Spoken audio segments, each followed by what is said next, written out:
is the country with the most history, right? We literally have so much culture, it's insane. All of our holidays, like the 4th of July and St. Patrick's Day and Christmas. I mean, what other race does that? And not to mention our food. We've got everything from ramen to pizza. Like, can we be any more cultured? I am currently an American international student in Ireland, and it's fucking embarrassing.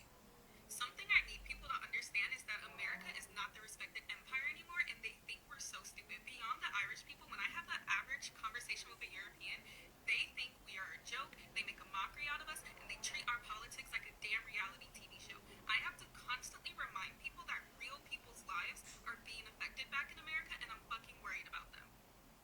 We are not feared, we are not respected, and everyone thinks we're a fucking joke. How do we choose a convicted fucking felon over someone that would have been the most qualified president in the United States because she worked in all three legislative branches? My Irish peers sent me condolence messages today.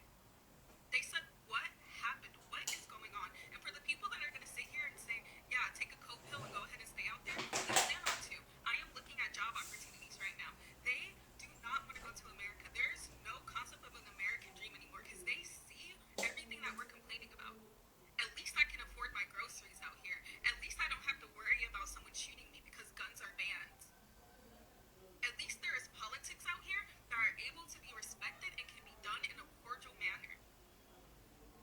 If you think Trump being in office is going to make other countries fear us, it's not. It's not. Period. So that's my take on it. It's embarrassing to be an international student out here, and all of us Americans are quaking in our fucking boots.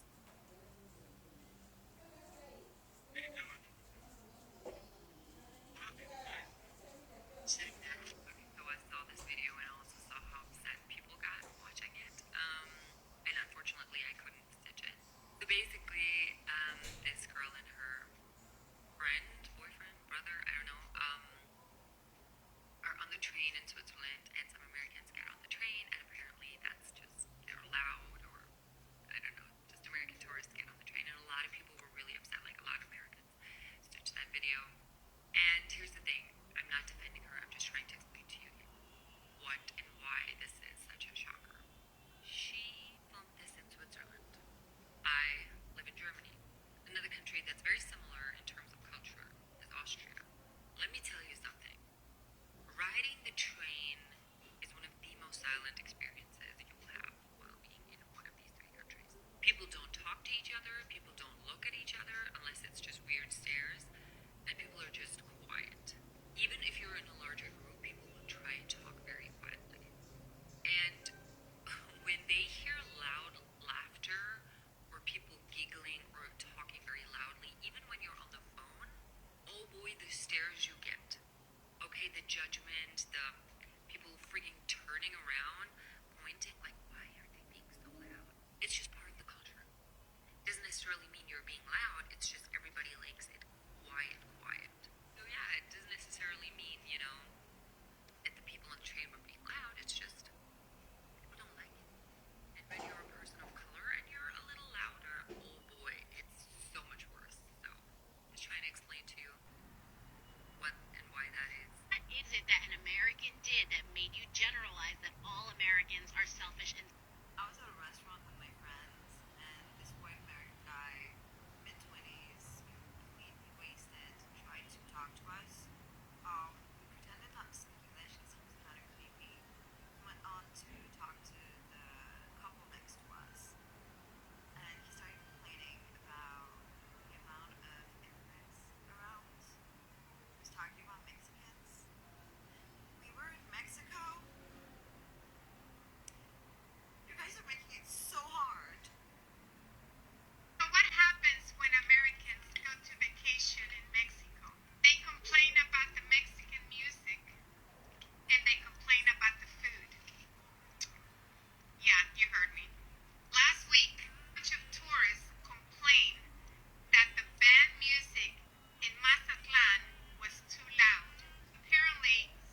people. Hello, how are you? I hope you have a lovely day. So let me tell you one thing.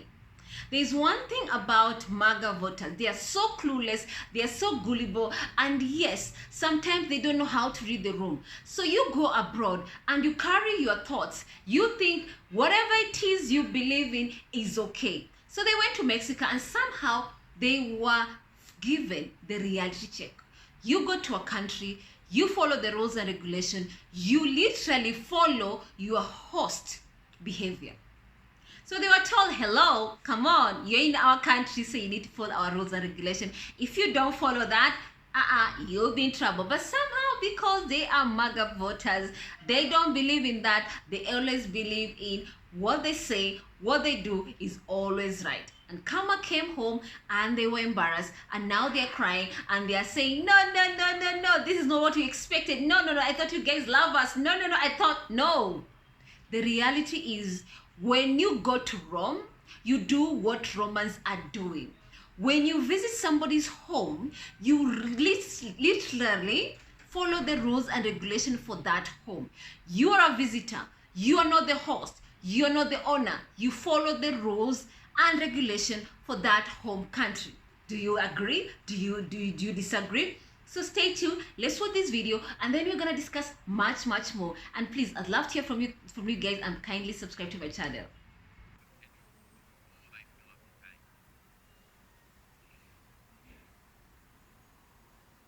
How much do you need? What's it gonna cost? Here's the thing, I don't know how it works in Australia, but in Europe, you just go to the gas station and pump the gas. It just works, and then you go inside and pay for how much you used. And here's the thing, despite how those people are freaking out in the video, the European and I guess Australian version of pumping your gas actually sucks. It's way more inconvenient, because in the United States, you scan your card at the gas pump, pump the gas, and then it just charges you for how much you use. Whereas in every country I went to in Europe, you have to pump the gas, and then you have to, no matter what, go inside and pay for it. There's no option of paying at the pump. I actually really hated it. But more importantly, and I don't know how else to say this, but Americans are not built for that. The whole gas pumping thing in all of Europe is built on the honor system. If we did that in the United States, it would become Mad Max. The reason why you can have a system that works throughout an entire continent, where you go to a place outside where nobody's watching you, and then you get a product, and then it's on you to go inside and pay for the product, is because everybody has an obsession with following the rules. This country was literally built on the principle of not following any rules. The country would be on fire day one. And I just found out that people from the UK aren't religious. Like 80% of the population is atheist. Is this what you would call culture shock? Because I'm sitting here like, how is that even possible? In an entire country, like a first world country. Do y'all not believe in heaven and hell then? Are you like, you're not afraid of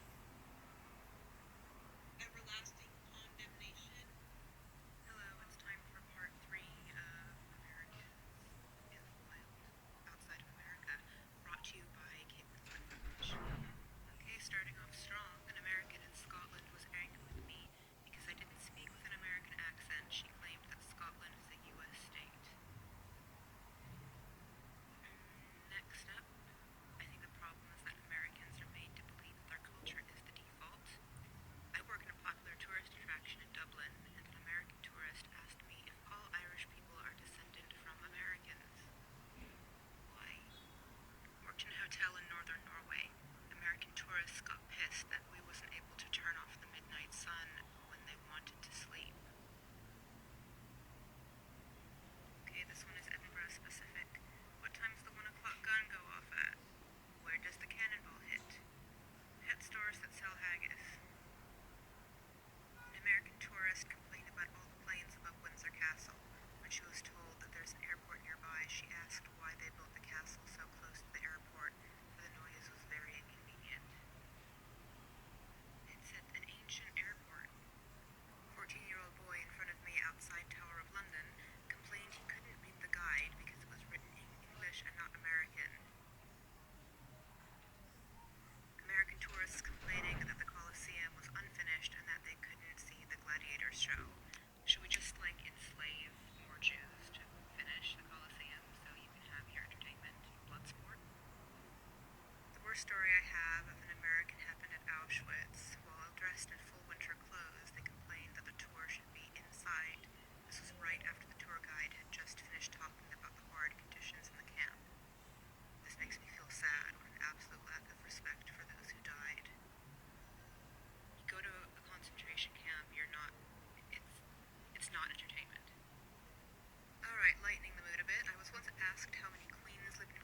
Australia, he wouldn't take none for an answer.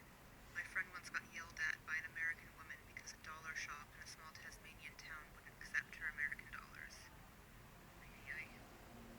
We celebrate Waitangi Day in New Zealand, and February it's the signing of our treaty between Maori and colonizers. An American told me that we shouldn't celebrate it in February, we should celebrate it on July 4th, like the rest of the world. I informed her the Treaty of Waitangi was signed in February, not July, and she said, "Why do you keep calling it the Treaty of Waitangi? It's called the Declaration of Independence." Get help. Finishing this one off strong as well, I once had an American ask if we had Wi-Fi in Australia while talking to them over the internet. Part 4 coming up. Why is it when you meet an American in another country and you ask where they're from, they will never say the United States or America, but instead they will always say either the state they're from or the city. When I'm overseas and somebody asks me where I'm from, I'll say Australia, the country I'm from, and then I'll say Sydney if they ask. When I was in Spain, I asked this woman where she's from, and she says, "I'm from California." And I know California is very largely recognized on a world scale. But just say America. Hey, Big Dog, I'm going to give you two actual answers here from somebody who lives in America but has also lived abroad multiple times. Take California, for example. The size of California is the size of Italy. That's the same thing as saying I'm from Italy. The size of Texas is the size of Spain and Portugal combined. Even the state of Washington, which is where I live, is Hungary and Slovakia combined. When we give you states, we are giving you something that is the landmass size of one or more countries. Like me being from Seattle is like me saying that I'm from Budapest if I'm from Hungary. Second, culturally, each state is basically a different country. So, for example, you said that the person that you met in Spain said she was from California.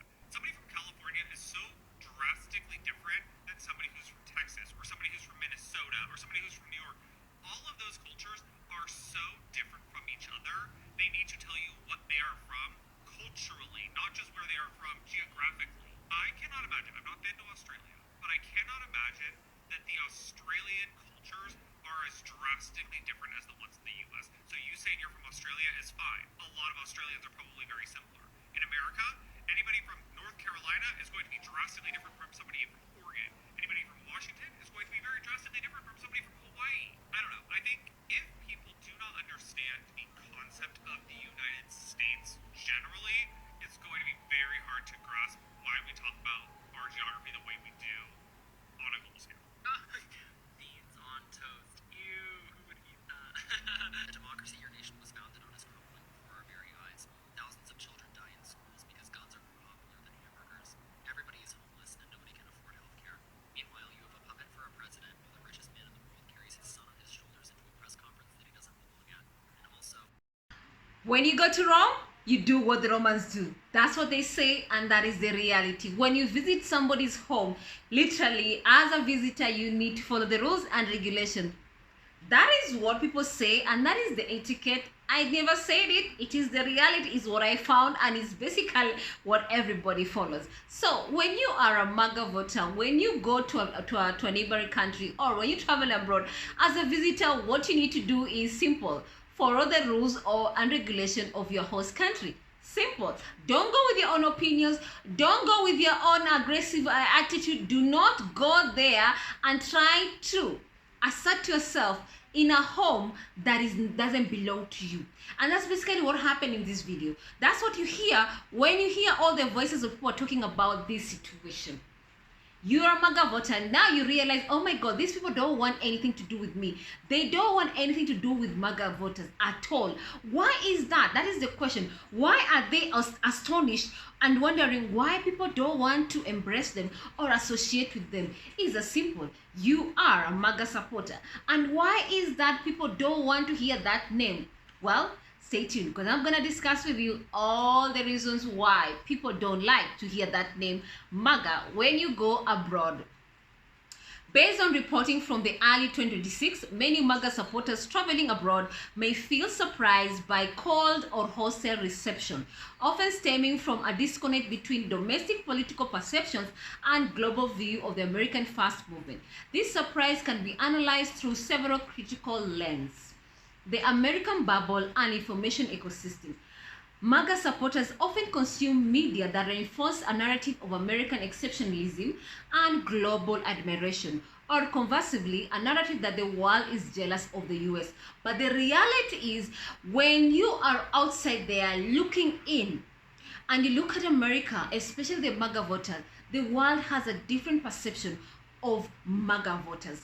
They have a stereotype for MAGA voters. They look at them as gullible, they look at them as uneducated, they look at them as people who literally are not aware of exactly what is going on in America. They feel like they're being fed the wrong information, and that's why they vote the way they did. Is it true? Is it wrong? Well, it's your own opinion. All right, then lack of international perspective. The information ecosystem surrounding the movement often downplays or mocks foreign criticism of US policy, leaving supporters unprepared for the nuance or negative views held abroad, which is true.